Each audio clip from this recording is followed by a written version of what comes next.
শীতকালীন ফলের ভিতরে বরই কিন্তু একটু ঐতিহ্যমানের ফল, যেটি 12 মাসের ভিতরে কিন্তু এই শীতকালেই শুধু খাওয়ার মতো হয়। আর এই বরই কিন্তু অনেক পরিমাণে ধরে। আর বরই চাষ করা কিন্তু খুব একটা কঠিন কাজ না, একদমই সহজ কাজ। যাদের বাড়ি গ্রাম অঞ্চলে তারা কিন্তু খুব তাড়াতাড়ি বরই চাষ শুরু করতে পারেন, কারণ বরই চাষে কিন্তু অনেক পরিমাণ লাভ আছে। এইটুক গাছে দেখুন কি পরিমাণ বরই ধরছে, আপনারা ভেবেও চিন্তা করতে পারবেন না যে কি পরিমাণ বরই ধরছে। গাইস, আপনারা যারা এখনও বরই চাষ শুরু করতে চান তারা তাড়াতাড়ি শুরু করতে পারেন, কারণ বাড়ির কাছে এরকমভাবে একটি গাছ লাগাতে হলে আপনাদের বরই কিন্তু বিক্রিও করা হবে, আরও নিজেরাও খাওয়া হবে। আর এটি কিন্তু একটি হাইব্রিড জাতের অনেক মূল্যবান একটি ফল, যেটি কিন্তু সবাই পছন্দ করে। শীতকালীন ফল বলে কথা, বরই কিন্তু সবাই অনেক বেশি পছন্দ করে, আর সবাই বরই কিন্তু বেশি বেশি খায়।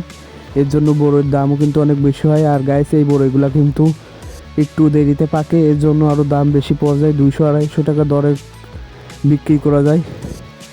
আমাদের ভিডিওটি যদি পছন্দ হয় তাহলে আমাদের চ্যানেলটি সাবস্ক্রাইব করে আমাদের সাথে থাকবেন। আর আপনারা জানাবেন যে এই ধরনের বরইকে আপনারা চাষ করতে চান কি না।